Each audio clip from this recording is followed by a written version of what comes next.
This is your Barbados Today Evening News Update for Wednesday, October 6. 300 people were identified as COVID-19 positive on Tuesday by the Barbados Santos Public Health Laboratory. The facility conducted 2,349 tests. The new cases comprise 50 people under the age of 18 and 250 who are 18 years and older. There are 803 people in the isolation facilities, and this figure does not represent those persons who are isolating at home. A 91-year-old woman died as a result of the virus on Tuesday while at the Harrison Point Isolation Facility. She had comorbidities and was unvaccinated. The death toll now stands at 85. Since the first case was reported in March 2020, 9,823 cases of the virus have been confirmed. Under the national vaccination program, 47.7% of the eligible population have received their second dose and therefore are fully vaccinated. The Freedom of Barbados Award was bestowed on the President of the Republic of Kenya, Yoweri Kenyatta, today. The award is given for extraordinary service to Barbados, the Caribbean diaspora, or to humanity at large. Speaking at the brief ceremony today, Prime Minister Mia Mottley said it was a fitting honor given the relationship between the two countries. Kenya, as you know, is the leader in the world on the M-Pesa, which is a digital currency. We also have persons who are talking together about joint marketing for tourism between people who tend to go to Kenya for safari and the same people who come to Barbados at the higher end for beaches and vacations. So we believe that there's an opportunity for joint marketing of our two destinations together there, both at the electronic level, but if you didn't go into every room in Barbados, there's a card from Kenya for safari, and you go into every room in Kenya, there's a card to come to Barbados. That in and of itself expands our opportunities. We also feel, as I said, sports is an area where we feel this deepening cooperation.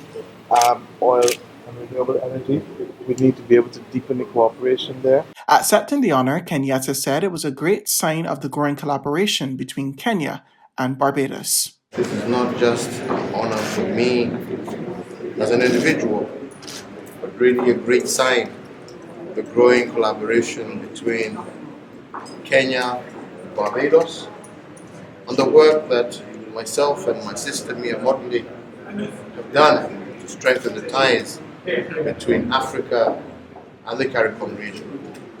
Our desire and our objective is to see all people of African descent come together, be able to stand together, and be able to fight for our respective rights, freedoms, and our space in global affairs. And the recognition that we are able to do this stronger when we are together. And this, I believe, is the spirit that has once again brought me to Barbados. It is a spirit that continues to encourage me to continue with the work that we have started. In other news this Wednesday, on day 3 of the 15th session of the United Nations Conference for Trade and Development, Minister in the Ministry of Foreign Affairs, Sandra Husband, says the Bridgetown Covenant was finalized today, but work on the political declarations is still ongoing as the 4-day hybrid conference wraps up tomorrow.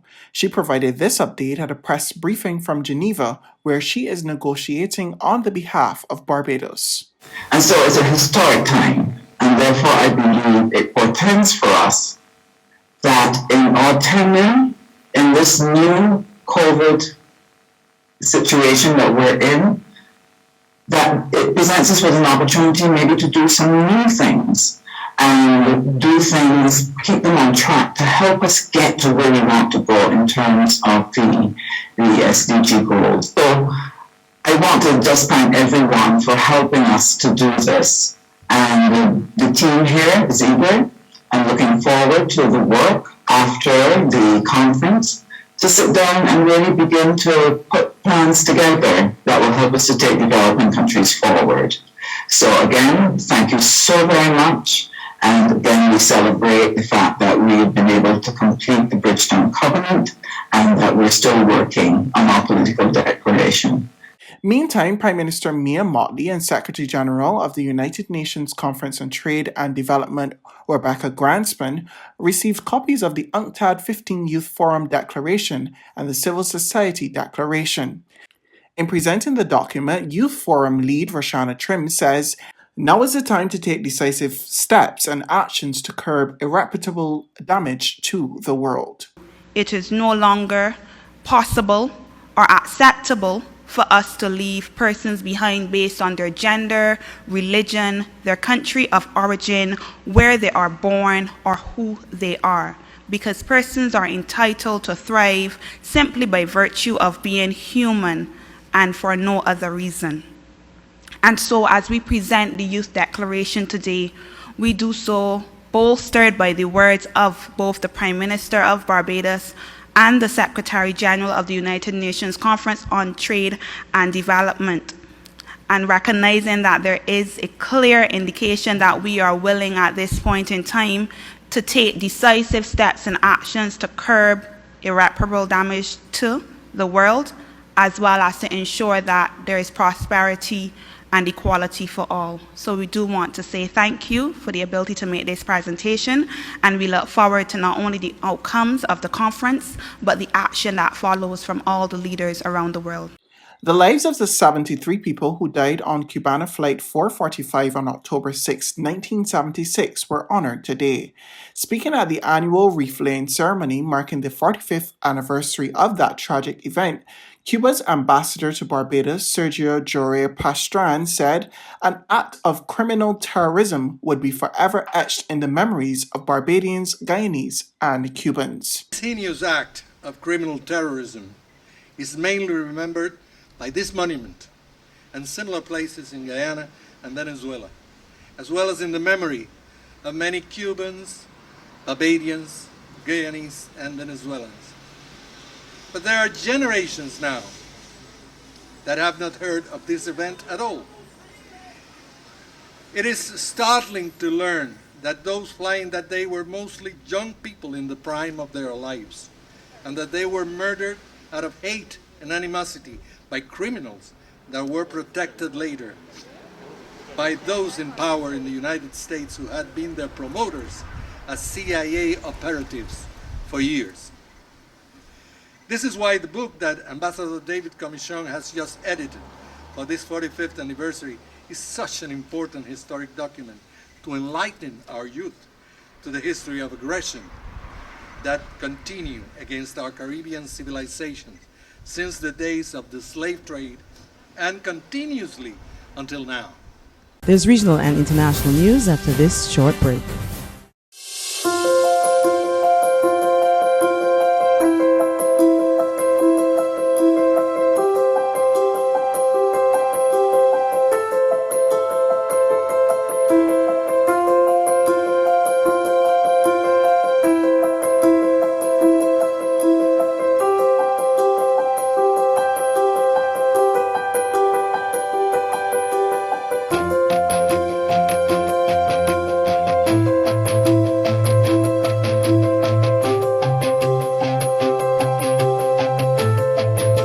Barbados Today, news you can trust. To regional happenings in Trinidad, the owners of establishments under the safe zone options won't be the only group facing hefty fines when restaurants, gyms, and other sections reopen next week. Trinidad's Health Minister Terence Dial Singh says there will be stiff penalties for fake vaccination cards.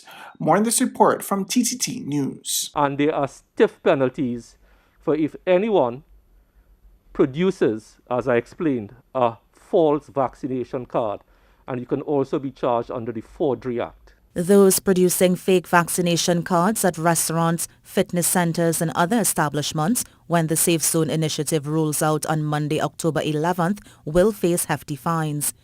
Minister of Health Terence Dial Singh confirms spot checks will be completed to ensure the validity of vaccination cards at the sites. They will be trained and be alerted to as to what to look for in the vaccination cards. And what we'll be doing with this spot checking is take some of that data and match it back to our database.